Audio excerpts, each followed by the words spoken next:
Olá, boa noite a todos. Que bom, prazer muito bom estar aqui com vocês nessa noite. Maravilha.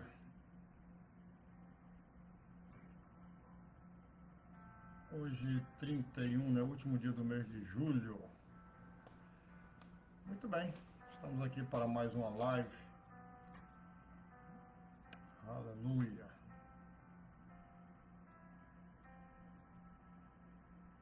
Glória a Deus. Esperar o pessoal aqui chegar para a gente começar essa live, tá bom, queridos?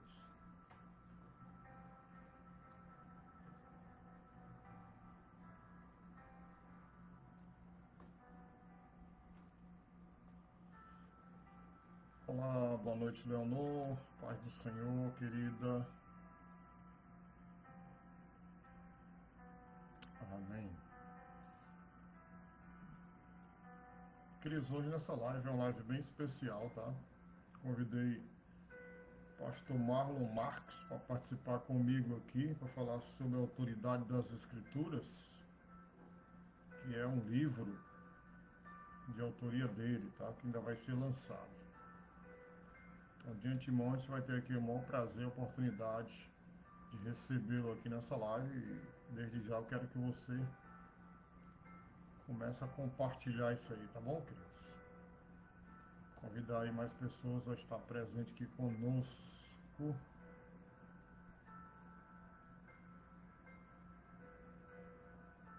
Amém, glória a Deus. Aleluia. Sejam muito bem-vindos, vocês estão entrando aí agora na nossa live. Pastor Marlon aqui já está ao vivo aqui conosco. Só pedir aqui, pastor, para entrar aqui na live, para a gente começar a interagir com o pessoal, tá bom? Nós estamos ao vivo pelo Instagram e também pelo Facebook da igreja, tá?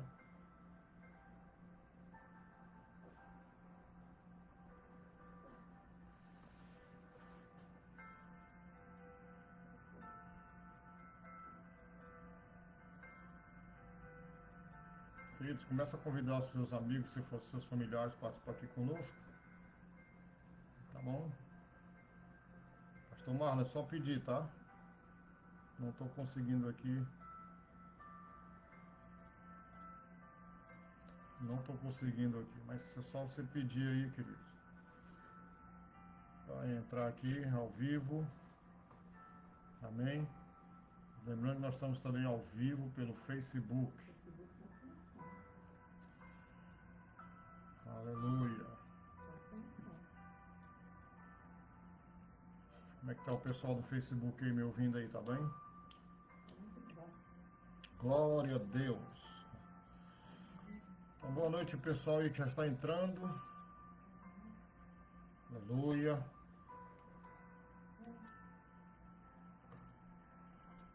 Meu amigo pastor Luiz Roberto, que maravilha, lá de São Paulo.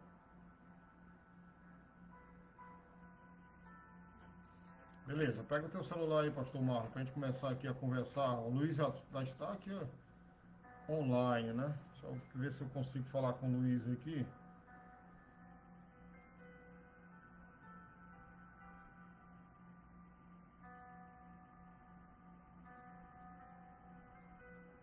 Aleluia.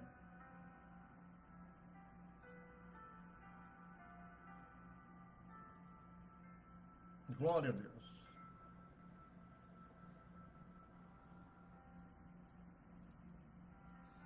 Bom, estamos aqui ao vivo, são 9h05 aqui em Fortaleza.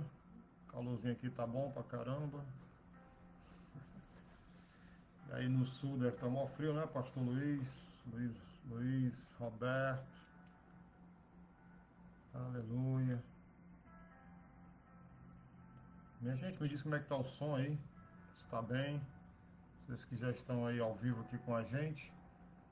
Como é que está o nosso som chegando aí, a nossa imagem também? Tá tudo ok? Né? Pastor Marlon mandou aqui uma mensagem, não estou conseguindo entrar pelo notebook, vou pegar o celular. Beleza. Vamos lá. Estamos transmitindo ao vivo aqui com o pastor Marlon, só esperar que ele vai aparecer na tela. a gente conversar aqui. Aleluia. Opa, Opa, tudo bom, querido? tudo bem? Como é que tá Tudo aí? bem, pastor? Deixa eu só baixar aqui. Só aqui Pronto. ajeitando aqui o celular, né? Eu ajeitei aqui minha câmera também, tá ótimo agora. E Bem, aí? pastor Carlos, é um prazer aqui, falando aqui com você. Quem tá ao vivo é o Luiz, viu? Luiz tá ouvindo aí, lá de São Paulo. Pastor Luiz Roberto. Olha aí, Manda um abraço aí pra ele aí. pastor Luiz. Manda um abraço, saudação aqui pro pastor Luiz. Pastor Luiz, com certeza Pastor que eu não vejo. a Cleide também está, né? A esposa dele, a Cleide também deve estar lá perto dele lá. Pastor Marley, tudo bom, querido? Um abraço aí. Como é que estão as coisas? Tudo bem, pastor Carlos? Muito bem. Tudo na paz, graças a Deus. Gente, eu convidei aqui o pastor Marlon, que é da Igreja Metodista Livre, né? Que a gente tem raízes, né, pastor? Nós temos raízes nessa igreja, né? Sim. Essa igreja foi fundada. Sim. O senhor diretamente, né? Que é familiar do que começou a obra aqui, né? Aqui no Começaram a Brasil. obra aqui no Brasil, da Metodista Livre. Exatamente. É mereciano. José Emílio é mereciano. Isso. Tem uma história engraçada do tio, a gente chama ele de tio José, né? Ele teve em Fortaleza quando a gente era muito novo, né? Eu acho que eu tinha 10, 11 anos. Não lembro assim a idade exata, mas eu era muito jovem. E a gente morava, né, na rua Professor Costa Mendes, 2069, no Rodolfo Teófilo. E ele fez um culto lá, né, com o Luiz, a Cleide, a sua filha, e a tia Irene, né? Os dois já partiram para a glória. E foi ali, a semente foi plantada, né, naquele dia. Mas uma coisa interessante que ele apostava muito era na literatura, porque ele mandava para a gente todo mês, não sei se ainda tem essa literatura, chamada num livreto, né, chamada No Cenáculo. Ainda existe isso? Tem. Tem? Existe. Pois é, Sim. ele mandava para a gente todo mês esse livro, né, No Cenáculo, e eu lia, porque a gente não era convertido, né? Eu li, e teve uma mensagem que foi muito impactante desse livro, que impactou muito meu coração. Foi realmente, eu me converti em março de 1985, no dia 24 de março. E eu lembro que no início do mês de março eu estava lendo, né, aquela literatura e o Espírito Santo começou a tocar, né, até o ponto de me levar à igreja e eu entregar a minha vida, né, a Jesus Cristo, me arrepender dos pecados e confessá-lo como Senhor e Salvador. Eu estou contando isso porque é muito importante a literatura, né? Com certeza. Ainda existe no cenáculo, né? Um devocional muito utilizado, Pois é, isso né, fez, entre os irmãos de tradição metodista wesleyana. isso causou um impacto muito grande, tá? E eu sei que você é um homem de leitura, deu para perceber. Você também é escritor. Eu queria que você contasse um pouco da sua vida e desse novo livro aí, A Autoridade das Escrituras, para a gente começar aqui a conversar com as pessoas que estão entrando aí agora, né, para interagir com os amigos que estão aqui entrando aí. Conta um pouco aí da sua vida aí, o que é que você está fazendo aqui em Fortaleza, de onde você é. Fica à vontade aí. Muito obrigado, pastor Carlos. Eu sou fortalezense mesmo, né? Sou nascido e criado aqui em Fortaleza. E estou aqui no Evangelho vai fazer 18 anos, né? Setembro de 2002. O tempo passa no instante, né? Eu estou ficando de maior, né? No Evangelho, né? 18 anos já. E nós estamos na Metodista Livre desde 2013, né? Ou seja, 7 anos. E nós éramos uma igreja independente e nos filiamos à Igreja Metodista Livre, né? Aí daí nós conhecemos, né, o Bispo Hildo, o pastor Luiz Roberto, que está nos vendo aqui. Ele até esteve aqui, acredito que uns 5 anos atrás, ou 6. Já faz tempo. Né, a última vez que ele veio aqui. Foi, ele ficou aqui em casa quando ele esteve aqui. Pois é, ele até foi culto na nossa igreja, depois ele foi até lá na minha casa, que era aniversário da minha esposa, né? Ele nos honrou indo lá na nossa casa. E, enfim, eu leciono em alguns seminários aqui em Fortaleza, né? Setadem, da Deus Montese, o Stadex, da Deus Central, CEID, né? Da Igreja de Deus, o STPC, que é o seminário também, né? Pentecostal, né? E ensino na faculdade, Master Autorité, né? Teologia lá e pedagogia lá, e na escola, uma escola evangélica, né? Monte Sinai. E escrevi um livro, né? O primeiro livro que eu escrevi foi sobre John Wesley, Salvação Integral, né? Salvação pessoal e social na teologia de John Wesley, né? Que a salvação, ela engloba todas as áreas da nossa vida, né? E Wesley sempre teve essa preocupação, né?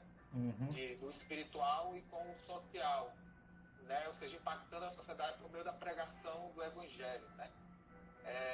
E escrevi o segundo livro, foi Arminianismo para a Vida, né? Onde eu abordo a teologia arminiana de uma maneira mais prática, né? Para não ficar só no campo das ideias, né? Porque muitas pessoas estudam teologia, mas ficam muito no campo das ideias.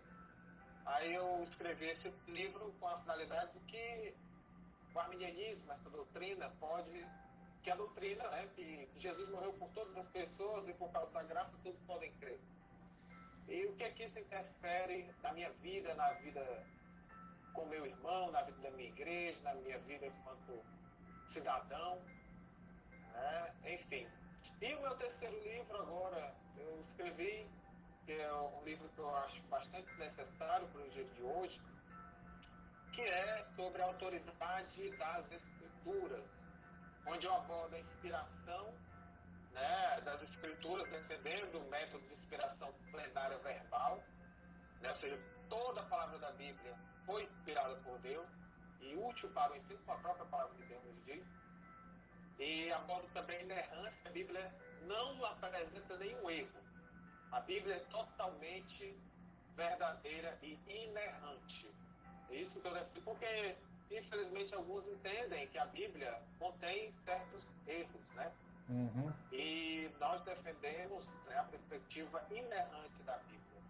Ela não apresenta erros. Como o John Wesley falou, se a Bíblia apresentar um erro, então ela deve ter milhares, né? Se apresentar um, então é porque deve ter outro. Tem só achar que deve ter outro.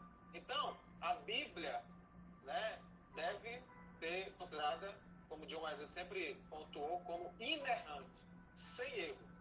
E, por fim, o método de hermenêutica, ou seja, de interpretação da Bíblia, mais conhecido como o método histórico-gramatical. Né? Ou seja, a Bíblia deve ser lida na sua inteireza por meio da história. Ela é histórica, tudo isso é histórico, não é algo inventado.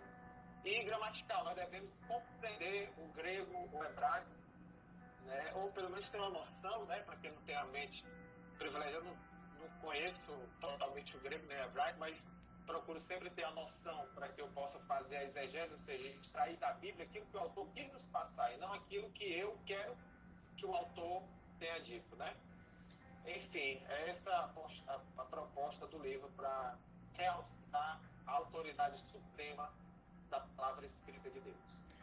O Pastor Marlon, esse último livro que você escreveu, A Autoridade das Escrituras, já está à venda, já? Ainda não. Se Deus quiser, a partir de agosto, meados de agosto aí, daqui a uns 15 dias, tomara, já esteja à venda pela editora Reflexão. Todos os meus livros são pela editora Reflexão.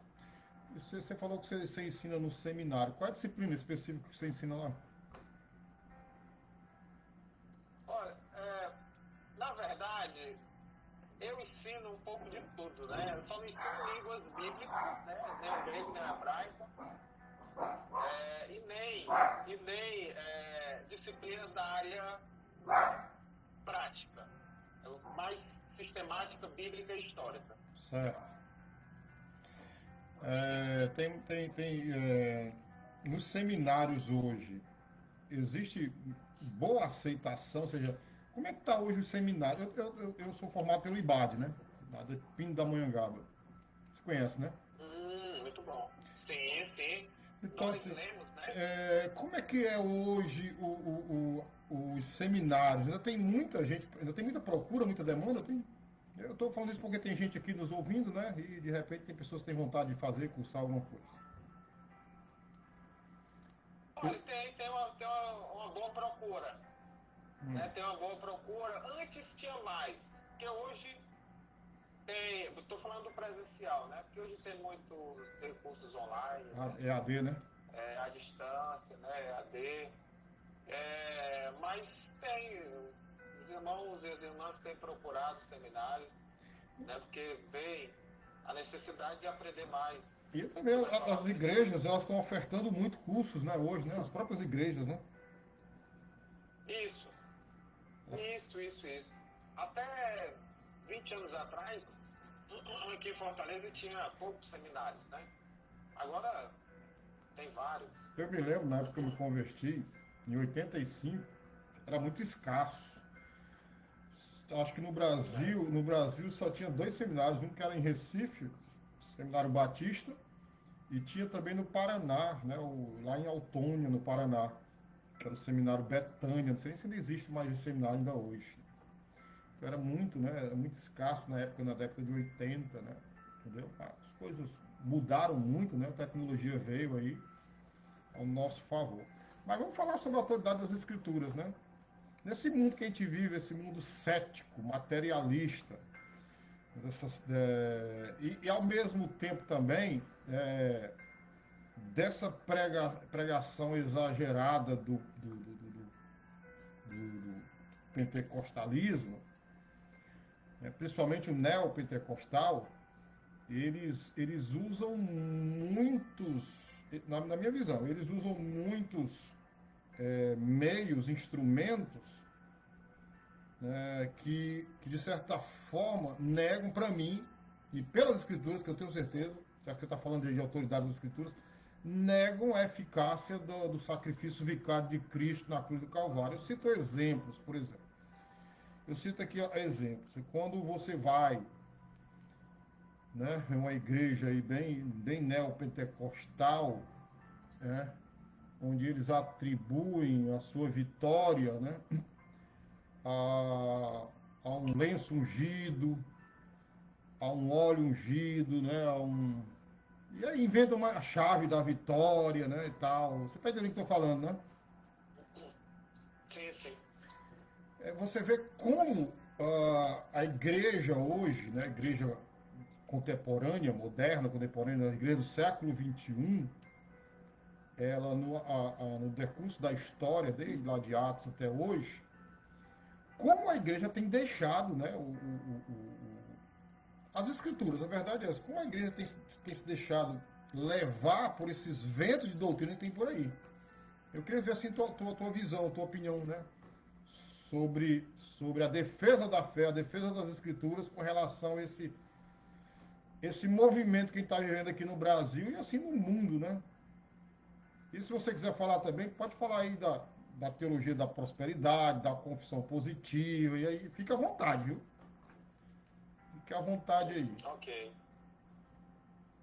Essa questão é, é de lamentar, né? Porque geralmente essas igrejas, como você falou, né? As neopentecostais, elas não enfatizam as escrituras, não há um ensino bíblico, não há uma defesa da autoridade da Bíblia. Na verdade, eles nem recomendam muito a leitura da Bíblia. Todos esses anos que eu tenho de fé, e inclusive já visitei algumas dessas igrejas antes, é, nunca vi e vejo, procuro ver como é que anda a pregação deles, né? Nunca vi a defesa deles quanto ao povo ler as escrituras. Na verdade, eles mal citam as escrituras, né? Ou seja, eles pregam mais aquilo que o povo quer ouvir. O povo vai lá porque está desesperançado, né? Enfim, aí ele diz, olha, vamos oferecer isso aqui para você. Vamos aqui, pare de sofrer. O que você precisa fazer é apenas ofertar com todo o seu coração, com toda a sua fé. Então, mas se a pessoa, não, logicamente, não vai conseguir o que quis, aí ele vai e coloca, não, é porque você não teve muita fé. Da próxima vez, oferte mais e você vai conseguir mais, né? Ou seja, a culpa nunca é deles, né? Sempre da falta de fé da pessoa ou de Deus que não quis dar, né? Ou seja, a culpa nunca é deles, né? Eles se saem assim, acima, né? Então, a Bíblia desse ambiente não é enfatizada. Não há escola dominical. Não há escola bíblica dominical em igrejas neopentecostais. Né? Não existe. Isso aí nós podemos afirmar com certeza. Né? Então, quando não há uma ênfase, né, na Bíblia, né, seja na pregação, seja no ensino, não tem nem declaração de fé. Né? Sim. Ou seja, coisas importantíssimas, né, para uma igreja. Então, a Bíblia ela é totalmente desprezada. Prega-se mais um triunfalismo. Né? E, infelizmente, não só em igrejas neopentecostais, mas em muitas outras igrejas, infelizmente, não se prega a palavra de Deus, não se prega a Bíblia Sagrada. Hum, Né? hum. Se prega mais a questão de uma experiência. Era esse ponto aí que eu ia tocar contigo. Ou seja, a doutrina, né, entre aspas, deles está na experiência. Não é isso? Sim, sim, sim. E assim, de uma Os forma. neopentecostais. Sim, mas também de uma forma bem Oi? empírica, né? Os neopentecostais, nem questão de experiência não tem, né? Porque eles querem mais algo pragmático, algo palpável, né? Ou seja, querem mesmo prosperidade, a cura, né, das suas doenças, o casamento restaurado, né? Enfim, essas coisas assim. Você, você, A questão da experiência... você concorda Oi? comigo? Você concorda comigo quando eu falo que esses elementos que eles usam no culto, eles negam a eficácia do sangue de Cristo na cruz? O Com certeza, sacrifício, com certeza. sacrifício expiatório de Cristo, a morte vicária de Cristo? Exatamente, eles nem propagam isso, nem pregam a cruz de Cristo, né? Que a pessoa deve crer, né? Que os seus pecados foram tirados, que a ira de Deus foi desviada delas por meio da propiciação Propiciação. em Cristo Jesus, de acordo com 1 João 2,2, ou seja, isso não é ensinado. Eles não sabem que Jesus morreu na cruz para tirar os pecados delas. Eles apenas creem que Jesus sofreu só por amor à humanidade, sem a necessidade de morrer pelos nossos pecados. Né? Então, isso aí não é enfatizado nas igrejas neopentecostais. Daí a importância do tema, né, que você está abordando aí, que é a autoridade das escrituras. Porque a gente precisa confrontar isso aí. Eu acho que a igreja, quando eu estou falando assim, igreja, são as pessoas de bem, como você, como eu, e tem outras mais. Eu acho que a gente se calou muito tempo, sabe? Aceitando, né? E não dando uma resposta, eu vou dizer assim, essas bugigangas, né? Entre aspas, que se faz hoje, né? Dentro dessas igrejas, né? Onde a gente sabe que o foco principal não é uma adoração verdadeira a Jesus Cristo. Né? Eles estão querendo vender um produto, usando o nome de Jesus Cristo, querendo vender um produto de forma maligna. Né? A gente sabe que a igreja ela sofreu vários ataques desde o seu início. Né? Desde quando ela foi fundada, né, em Atos, até hoje, a igreja tem sofrido os ataques internos, né, de heresias, de coisas heréticas dentro da própria igreja, de gente que se levantou da igreja, e também ataques externos, né? Tem aí a igreja primitiva sofreu com o Império Romano, aí vai, né? Vários, né? Ao longo da história a igreja sofreu um bocado. E eu acho que a igreja hoje, assim, a igreja hoje, nossa, a igreja do século XXI, ela se secularizou demais, né? Muito mudanismo dentro da igreja, se secularizou demais, né? Você já deve ter ouvido falar sobre o pragmatismo, né, do século XIX. Então, a igreja ela se secularizou demais, ela deixou a essência, que são as escrituras. Eu defendo bastante as escrituras. Eu concordo com você que as escrituras é a palavra de Deus, né? Você vê isso, Timóteo, lá, 2 Timóteo 3,16, né? Paulo fala sobre isso, né, que toda a escritura é divinamente inspirada por Deus, né? E o apóstolo Pedro também fala lá, eu acho que é 2 Pedro 1, 22, se eu não me engano, 20, 21, que ele diz que nenhuma profecia foi dada pela vontade humana, mas Deus falou através de homens. Então, acho que está na hora da gente realmente, né? Eu uso, pastor Marlon, muito, muito mesmo as minhas redes sociais, Instagram e o Face, né? E o da igreja também, as redes sociais da igreja, justamente para dar ênfase àquilo que Cristo fez, o trabalho de Jesus Cristo na cruz do Calvário, né? Para ver se a gente consegue, de certa forma, emudecer ou anular esses sofismas. Eu classifico como sofismas mundanos que têm atrapalhado, né? Levado muita gente para um caminho que é totalmente diferente do caminho que Deus quer. Concorda com isso aí? Totalmente, totalmente. Nós precisamos continuar combatendo, né, esses pragmatismos, como você falou, né? Combater sempre pregando a palavra de Deus, né? Jesus, ele nos orienta que nós devemos sempre conhecer as escrituras e o poder de Deus, né? Uhum. Ou seja, a palavra de Deus é fundamental. Nós devemos, né, enfatizar tanto as escrituras quanto o poder de Deus. Hoje eu estava caminhando ali, eu estava escutando uma pregação de um escritor bastante conhecido, o R.T. Kendall, né, que foi até o sucessor do Martin Lloyd Jones lá na capela de Westminster. Sim. Ele até falou uma coisa muito interessante, que tem igrejas que enfatizam somente o Espírito, o poder do Espírito, a experiência. E tem outras igrejas que somente enfatizam a palavra, né? A palavra, o conhecimento da palavra. Nós temos que buscar, nós temos que sempre nos manter, né, firmes e em busca dos dons, do poder do Espírito e da palavra, do conhecimento da palavra. Né? Como um pássaro, né? Um pássaro não voa só com uma asa. Então nós não teremos, nós não voaremos, nós não fluiremos para sermos usados por Deus se nós tivermos ou só o poder de Deus, só a experiência, e nem se tivermos só a palavra, só o conhecimento das Escrituras. Nós devemos ter os dois. Nós devemos conhecer a Bíblia toda e lermos livros que nos ajudam a compreender a Bíblia, porque nós precisamos disso, né? E nós devemos buscar o Espírito Santo, a experiência que a leitura da palavra de Deus nos possibilita, através da oração, do jejum, da consagração, por meio do poder do Espírito Santo de Deus. As duas coisas nós precisamos ter. E que muitas vezes isso não é enfatizado nas nossas igrejas, né? E nós devemos enfatizar. E ainda eu acrescento mais uma, né? Buscar o conhecimento da palavra, né?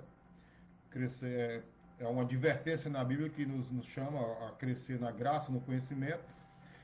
E ainda acrescento mais um, que é a comunhão. Muito importante você ter comunhão, né, com os irmãos na igreja, né? E Sim. principalmente nesse mundo ligeiro que a gente vive, né? Hoje é 31 de julho, o ano voou, né? O ano voou praticamente, né? Amanhã já é 1º de agosto, desse mundo que a gente vive, nessa correria desenfreada, maluca, da gente ter comunhão com as pessoas, né? É muito importante a comunhão, né?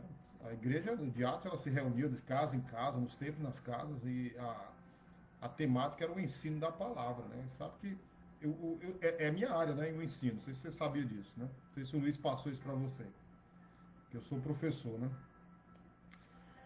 Então, Não sabia, professor, né? eu sou professor, sou especialista em educação também, né? Então, eu aposto sim que o conhecimento ele traz luz, né? E a luz, ela dissipa as trevas, né? No nome de Jesus Cristo. Mas assim, vamos abrir aqui para as pessoas quiserem perguntar, né? Se tiver alguém aqui nos ouvindo, nós estamos aqui ao vivo no Face, no Instagram. Se alguém que tiver alguma questão, quiser perguntar, tá livre aqui para perguntar, não é isso? Isso.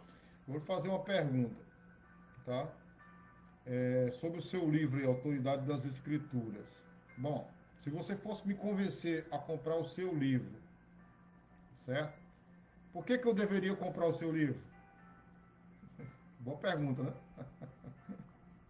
Sim. Me convença, me convença. O meu livro aborda a questão da defesa das escrituras, porque uma igreja, né, uma pessoa em igreja que não conhece as escrituras, porque eu abordo inspiração, a inerrância, né, porque a Bíblia é totalmente inspirada, totalmente inerrante, sem erro algum, e o melhor método de hermenêutica histórico gramatical.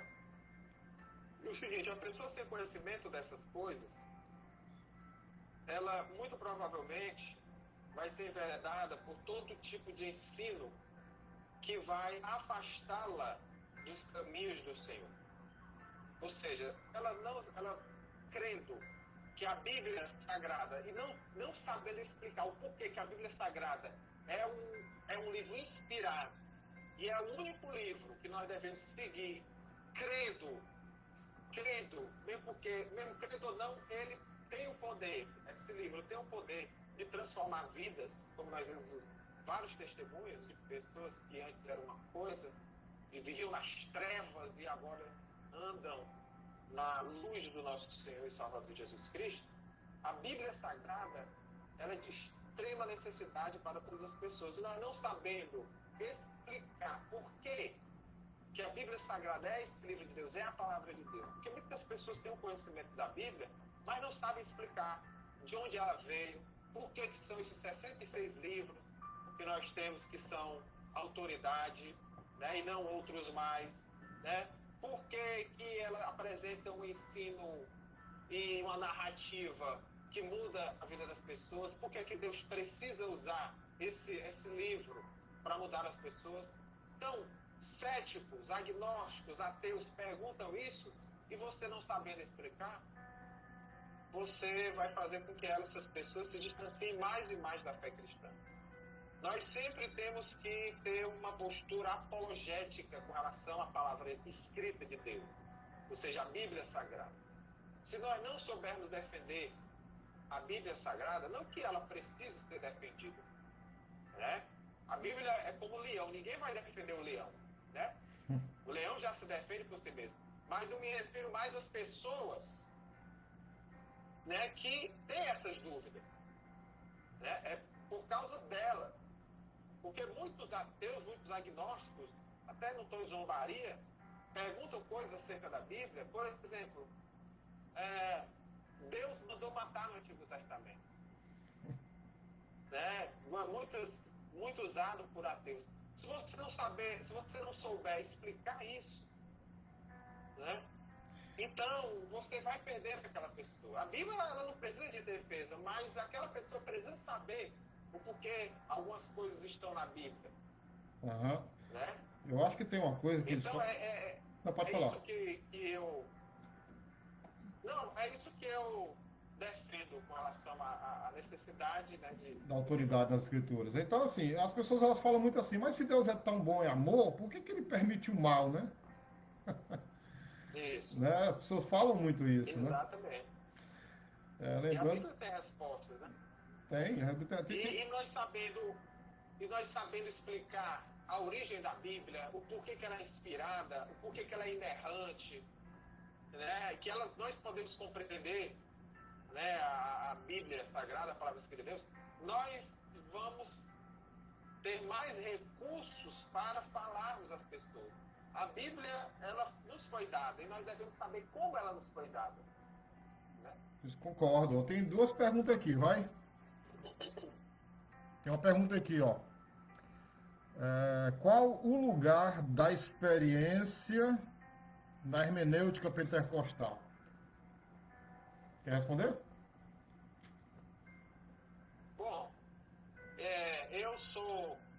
carismático, né? Ou seja, na minha igreja não é pentecostal, mas crê em todos os dons, né? Do Espírito Santo. Então, como é uma igreja carismática que crê em todos os dons do Espírito Santo, da experiência carismática, que engloba também os pentecostais, né? A experiência é de fundamental importância para nós, né?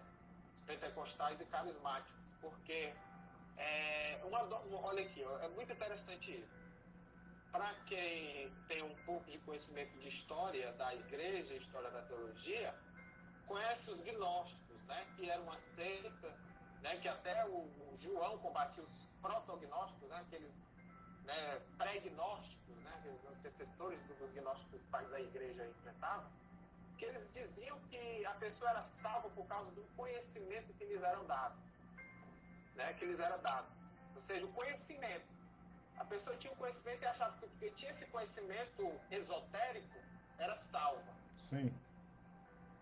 Então, alguém tendo conhecimento da palavra de Deus, que Jesus morreu pelos seus pecados, que ele é pecador e que necessita de salvação, que Jesus morreu por ele crendo nisso, só isso não basta. É preciso ter uma experiência, o testemunho interno do Espírito que Paulo fala, né? É preciso ter essa experiência. Um cristão sem experiência, ele é mais um gnóstico cristão, né? Então não é um cristão. Aí vai entrar aí aquela teologia do Calbar, né, do século XIX, mais ou menos ali, da teologia liberal, que eles colocavam a razão acima da fé, né? Voltando à pergunta aqui, pode falar. O Calbart ele já é um neo-ortodoxo, né? Ele combatia os liberais. Exatamente. Ele não defendia a inerrância da Bíblia, mas ele dizia que os liberais eles estavam errados porque eles valorizavam mais a razão e a lógica.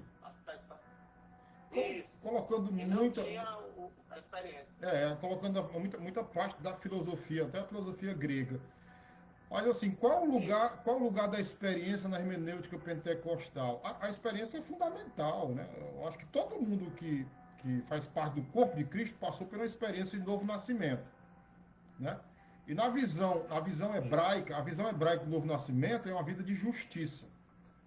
Mateus 5:20 fala que se a nossa justiça não exceder muito dos escribas e fariseus, de maneira nenhuma nós vamos entrar no reino dos céus. Experiência importante? O que eu não posso é fazer da minha experiência uma doutrina, um ensino, né? Porque tem muita gente que faz isso. Tem muita gente que teve um sonho, que teve uma visão, que às vezes esse sonho nem de Deus que às vezes que essa visão nem de Deus mas por estar ali, mas porque está ali no meio pentecostal, eles trazem isso, né, à tona, trazem isso à realidade que eles vivem, aí querem transformar essa experiência no ensino. Isso é perigoso. Como ele faz aqui a pergunta, hermenêutica, experiência da hermenêutica, a gente sabe que a hermenêutica é a interpretação dos textos sagrados, né? Ou seja, eu preciso ter um conhecimento total, não apenas um conhecimento, né, em parte. Ou seja, eu preciso ter um conhecimento sistemático da palavra de Deus, como um todo, como você acabou de falar, como um todo, de Gênesis a Apocalipse. Agora, isso demanda o quê? Demanda tempo, demanda vontade, demanda atitude, né? Vontade de aprender, vontade de submeter também, né? Porque a resposta é essa. Experiência importante? Nós temos alguma experiência? Sim, as pessoas são batizadas pelo Espírito Santo, as pessoas elas têm uma vida regenerada, voltada para Deus, tal, mas a gente tem que ter equilíbrio, tá? Tem que ter equilíbrio, né, para não fazer das nossas experiências uma doutrina além do que as Escrituras falam, né? Eu posso até citar aqui 1 Coríntios 4:6, né? Você sabe que está escrito lá, 1 Coríntios 4:6, tá lembrado, não? Deixa eu citar aqui 1 Coríntios 4:6, que me vem aqui à mente agora. 1 Coríntios 4:6. Eu acho que é esse texto, deixa eu ver. É isso mesmo. A parte B diz, para que nós aprendais a não ir além do que está escrito. né? Sim, sim. Então Sim, sim. a gente não pode transformar, E, pegar a nossa experiência particular, porque existem muitos grupos neopentecostais, que às vezes o cara tem um sonho, o pastor teve um sonho, que subiu lá não sei aonde, ao terceiro céu. Você já deve ter visto, teve irmãzinha que foi arrebatada ao céu e viu lá um monte de sim, cabelo e tal. Olha, vamos com calma, é, não precisa interpretar hermeneuticamente as coisas, né? Né? Eu não quero nem entrar nessa, eu exatamente, não né? quero nem entrar nessa seara de céu ainda não, porque eu acho que vai escandalizar muita gente aqui ainda.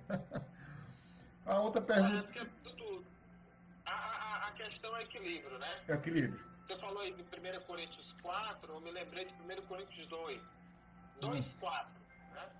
1 Coríntios 2:4, que é quando Paulo diz, né, e a minha palavra e a minha pregação sim, sim, não consistiram em palavras persuasivas de sabedoria humana, mas em demonstração de espírito e de poder, certo. né? Ou seja, a palavra, tem que ter a palavra, conhecimento da palavra e a pregação da palavra, né? Que ele diz aqui a minha palavra. E tem que sempre buscar ter o espírito, a demonstração do espírito e de poder. Mas tudo interrelacionado, né? Entre palavra, espírito e poder. Né? Ou seja, não sobressair a experiência sem a palavra. Uhum. Né? Como existe em muitos lugares. E nem a palavra sem a experiência. Não Então tem funciona. que haver o equilíbrio. Não funciona. Tem que haver o equilíbrio. A outra pergunta dele, eu acho que a gente respondeu. Sabemos que nós, pentecostais, focamos mais na experiência do que nossos irmãos reformados. Isso nos acarreta algum problema? Você acabou de falar, né? A gente acabou de responder isso aí. Quem está fazendo essa pergunta é a teologia assembleiana, que o. Não sei quem é. É o, Conhece? é o Valdemir, o Ah, tá. professor Valdemir. Beleza. Deixa eu ver se tem Um mais grande algum. abraço aí, Valdemir. Deixa eu ver se tem mais alguma pergunta aqui. Não, deixa eu ver, tem não. Tem não, não tem não. Pois é, você vê Paulo, por exemplo, né, que escreveu quase todo o Novo Testamento, né? Um bocado de cartas aí pra gente. Paulo teve uma experiência lá no caminho de Damasco, mas isso não anulou aquilo que ele tinha aprendido anteriormente. Ele disse que aprendeu aos pés de Gamaliel, né? Ou seja, Paulo ele nunca se anulou do conhecimento que ele tinha anteriormente. Ou seja, uma coisa ajudou a outra, né? A experiência que ele tem ali com Cristo ajudou ele na compreensão, né, da Torá, ajudou ele na compreensão dos próprios ritos judaicos, né? Quando ele fala lá que ele era fariseu, etc. Né? Isso é muito importante, tá? Ou seja, a minha vida, ou seja, a nossa vida, ela tem que estar centrada na palavra, tá certo? A gente precisa centrar, ter o equilíbrio e examinar nas escrituras, como lá os crentes de Bereia, né? Lá em Atos. Isso. Examinavam nas Aí, escrituras para ver se tinha fundamentação alguma. Se não tiver fundamentação, uma coisa que eu gosto de ensinar, pastor Marlon, lá na nossa igreja, na escola dominical, é assim, não fale eu acho. Não diga eu acho, né? Diga assim, as escrituras falam, né? Aí você vai lá e fundamenta aquilo que você está falando. A gente tem que sair desse campo do achismo para aprender a fundamentar. Aí vem, né, hermenêutica. Hermeneuticamente, através de uma boa exegese, os textos sagrados. Amém? exatamente. Né? Tem um filme, Com certeza, né? deixa eu dizer uma experiência aqui de um filme, eu não lembro o nome desse filme, é um filme que fala de uns doutores, os caras são, um ia apresentar uma tese de doutorado, né, é um filme evangélico, e ele quando ia apresentar, um outro doutor disse assim, não apresente agora não, porque eu preciso mostrar uma coisa para você antes de você apresentar, porque na hora que eu apresentar o que eu aprendi, você vai reformular a sua tese. Eu sei, a jornada, né? Eu acho que é. E aquilo ali é interessante demais, né? Aquilo ali é Viagem interessante. no tempo, né? Isso, aí ele volta ao tempo, ele fica simplesmente, né, abismado, né, estupefato, ele fica, porque ele volta para Seria o bom todos assistirem aí que estão vendo, estão assistindo, é a jornada. Vamos estar no YouTube, tem lá. muito bom Dá filme. pra assistir. Ou seja, a igreja ela tem passado por muita dificuldade, né? E eu acho que a maior dificuldade que a igreja tem passado hoje é a apostasia, né? E o secularismo dentro da igreja, o mundanismo dentro da igreja. Esse movimento gospel, né? Pastor, isso. O que você está falando é de muito proveito aqui para a nossa live, porque é justamente isso aí, que é um teólogo, né, do século XIX, Isso. que escreveu um livro e ele não colocou, né, à mostra, de uma forma visível, a autoridade da palavra de Deus, e nem menção a Deus. Ou seja, para ele já era implícito. Não precisa não, isso já fica implícito. Aí um outro teólogo disse, não, rapaz, isso aí vai dar problema. Nós devemos sempre dizer a fonte da autoridade, é Deus e a Bíblia Sagrada. Aí, não precisa não. Aí, não, você está errado. Isso Aí é... ele vai e convida para ele fazer uma viagem do tempo. E o vê como é começo, que anda hoje, né, as igrejas. o começo do filme é assim, é um garotinho que ele subtrai umas bolas de gude. Aí esse É, doutor pega o garotinho e diz que é errado, né? Errado furtar. Aí o garotinho isso. pergunta por que é errado, né? Por que é errado? Quem disse que é errado? Aí você tem dois viés aí, você tem duas respostas. Porque eu estou dizendo que é errado e a palavra do homem não tem poder, ou você pode dizer, invocar Deus, Isso. dizer, porque a Bíblia diz que é errado. Você está entendendo a diferença? Total, a diferença é grande. Grande. Uma coisa é você atribuir a sua opinião, outra coisa é você ter a sua opinião embasada e fundamentada nas escrituras, que isso faz um diferencial terrível. Infelizmente, isso É o que muitos apologistas, né, como Norman Geisler, né, William Lane Craig, sempre enfatizam. Ou seja, se o mundo, se não existe Deus, se o certo é o errado, é uma construção social, então um psicopata, né, que mata todo mundo aí, um ladrão, um criminoso, estupradores aí, todos podem fazer o que quiser, porque não há certo e errado, é uma construção social. é, Se é errado essas coisas, né, estupros é uma coisa errada, carnificina, né? Essas coisas são erradas, é porque tem antes alguém que disse isso, uhum, alguém que estabeleceu isso. E certo. esse alguém só pode ser o criador de todas as coisas, né? A, a história da igreja é muito bacana, né? É muito legal, porque você começa a aprender coisas dentro da história da igreja, né, de homens que lutaram contra, né, contra o Estado, homens que não tiveram a sua vida, como lá diz em Hebreus capítulo 11, né, homens que, heróis da fé, mas que não estão lá em Hebreus 11, que lutaram pela defesa das escrituras, né, como autoridade máxima, como autoridade absoluta. Eu acho que a gente precisa acordar hoje para isso também. A igreja hoje, século XXI, a igreja precisa acordar. Nós precisamos acordar e parar de dar tapinha nas costas e começar a exortar esse povo aí a voltar, né? A voltar aquilo que Jesus Cristo falou lá nas cartas de Apocalipse, lá para as 7 igrejas. Olha, se você não vencer, se você não, né, continuar, se você não tiver essa pegada forte, né, a coisa não é bem assim não, né? Como você disse, você defende a visão arminiana, e foi, eu acho que o contrário, né, que a visão calvinista, ela também atrapalhou muito, né, prejudicou muito, né, a autoridade das escrituras com relação àquele paradigma, né, de uma vez salvo, salvo para sempre, né? Não é isso? Essa interpretação de uma forma errada, né, de uma vez salvo, salvo para sempre, explicar de uma forma errada, né? Ou seja, a pessoa pode fazer o que quiser que já está salva mesmo, né? Então, Foi né, predestinada para vai ter isso, que né? buscar santificação, né? Ela foi predestinada para Agora isso. tem um.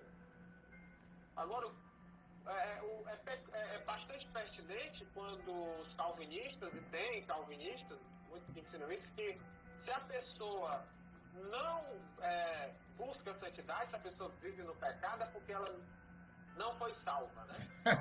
Então, esse ensino aí, já até para...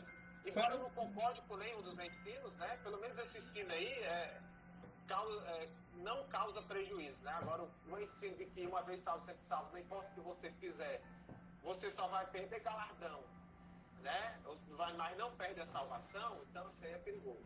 Demais, é muito perigoso isso aí. O que mais a gente poderia abordar aí no seu livro, da Autoridade das Escrituras? Quando é que vai à venda? Quando é que ele vai ser colocado à venda mesmo? Meados aí de agosto, se Deus quiser. Em agosto, a editora disse que sairia.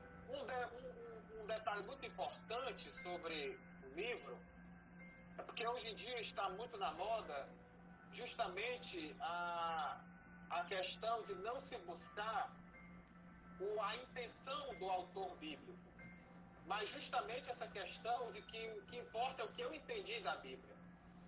Então, uma das razões que me fizeram escrever esse livro foi isso, né?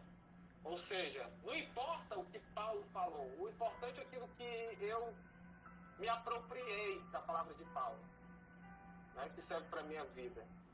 Né? Ou seja, isso aí está errado. Nós precisamos primeiro entender o que Paulo quis escrever, o que Abraão, o que Moisés quis escrever, né? O que Moisés escreveu, o que Davi escreveu, né? Nos seus salmos, o que, enfim, Jeremias escreveu, Isaías, Pedro, João. Nós devemos entender aquilo que eles escreveram e depois aplicar para a nossa vida. E não nós temos algum tipo de experiência e validar a nossa experiência, como você bem falou minutos atrás, e procurar na palavra um ajuste para aquilo que nós experimentamos. Né? Posso dizer então, que isso... é o que é conhecido hoje como hermenêutica pós-moderna. Eu posso falar que esse pensamento ele tá enraizado na teologia agostiniana? Teologia agostiniana? Sim, de Agostinho de Hipona. Isso que você falou aí agora? Não. Isso aí está mais basado no entendimento pós-moderno, né? Ou seja, que está começando a ser difundido aqui no Brasil por acadêmicos, não é nem por pessoas leigas, não, por acadêmicos. Que pregam mas isso. Eu só quero aqui contrapor, sim. Mas Agostinho falou que você sabe que a teologia de Agostinho ela perdurou na igreja por mais de 1000 anos, né? Sim. Ele falou que eu posso interpretar à luz da filosofia. Eu acho que de certa forma deve ter alguma raiz aí nisso aí. Porque nada é novo, né? Você sabe que nada é novo, né? Tudo que acontece, como o Salomão disse, sim, tudo que acontece já aconteceu algum dia, né? O sábio Salomão fala sobre isso. E se você for investigar direitinho isso aí, talvez tenha alguma raiz, né? Da teologia de Agostinho, né? O Agostinho, não tenho muito conhecimento de Agostinho, né? Agostinho escreveu muito, né? Demais. Demais. Assim, minha área é mais armínio-wesleyana. Mas eu já li alguns escritos dele, principalmente A Cidade de Deus, né? Que é o livro mais famoso dele, que a Igreja Católica tem como se fosse a Bíblia romana, né? Essa Cidade de Deus. E praticamente é muita assim, alegoria, né? Muita fantasia, muita coisa da mente humana, da interpretação humana, como você falou, dos textos sagrados. Que eu leio, não com uma visão de que Paulo estava falando, o autor, inspirado por o Espírito Santo de Deus, então eu adequo o texto às minhas conveniências. É o que as igrejas modernas fazem hoje, cara. Né? Eles adequam, né, as campanhas que eles fazem aí, de 7 dias, de 7 terças-feiras, etc. e tal. E vem fogueira santa por aí, vem o óleo ungido aí e tal, né? Que eu classifico isso aí tudo como bugigangas, né? Coisas que não têm fundamentação nenhuma nas escrituras e que levam o povo para o erro. Bacana, já tá quase 1 hora, hein? 55 minutos aqui de live, né? passa no instante, né? É muito rápido aqui. Na época da pandemia aqui eu fiz quase 70 lives, acredito. Eu fazia live na segunda, na terça, Ixi, na quinta, na sexta e no domingo. Só não fazia na quarta nem no sábado. Fiz muitas lives mesmo. Mas foi bacana, é uma forma de deixar o povo aqui ligado aqui com a gente e tal, né? Foi impedido, né, pelo governo de estar na igreja. é. É isso aí, amigão. Falta aí 3 minutos, praticamente. Não, falta ainda 4 minutos. 56 minutos de programa já, falta 4 minutos. A gente vai ficar só nessa hora aqui mesmo. Então eu queria que você é, falasse aí onde é que esse livro vai estar à venda, né? E eu vou fazer logo o convite para você ir lá na nossa igreja, viu? Participar Amém. lá com a gente Amém. lá, tá? Você está convidado aí, né, de ministrar Graças. lá, tá bom? A gente vai só acertar aqui a data depois, tá? Através do... A gente se comunica, né? Sim, sim, com Beleza? certeza. A gente tem, Né? a gente tem O, agora em outubro, novembro, a gente fazia em outubro, né? Mas não sei como é que vai ficar essa pandemia, a gente fazia um culto da família, né? Que era o seminário da família. A gente fazia na sexta, sábado, domingo, né? Nesse ano, a gente tinha proposto fazer quinta, sexta, sábado e domingo, né? A gente convida alguns preletores, né? Para dias destinados à pregação da palavra para a família. E eu queria colocar você como um dos preletores, beleza? amém, amém. A gente só vai acertar as Fico grato datas, pelo né? convite. A gente ia fazer em outubro, mas acho que vamos fazer em novembro, tá? A gente vai acertar as datas direitinho, né? Para a gente fazer aí umas ministrações bem fortes, aí, baseado na palavra de Deus para a família, aquilo que Deus quer para a família. Então vamos lá, Amém, glória a Deus. onde é que consegue comprar o seu livro aí? Quanto é que custa? Se tem desconto para obreiro? Ainda não. Eu ainda não sei onde é que vai. Aliás, quanto é que vai custar, né? Mas eu acredito que deve custar R$ 35, né? Alguma coisa assim. E acredito que vai estar na Casa da Bíblia, meus outros estavam, né? Já foram vendidos, os meus outros dois lá na Casa da Bíblia, aqui em Fortaleza, né? Os que estão nos acompanhando aqui em Fortaleza. E lá na Casa da Bíblia sempre tem um desconto lá, né? Eles dão um desconto e, e acredito que no final de agosto vai sair, em nome de Jesus. Beleza. Nós temos aqui o que? Praticamente 1 minuto e meio para finalizar. Eu queria que você desse as suas considerações finais, né? Abençoasse esse povo aí que está ouvindo aí a gente. Fica à vontade aí.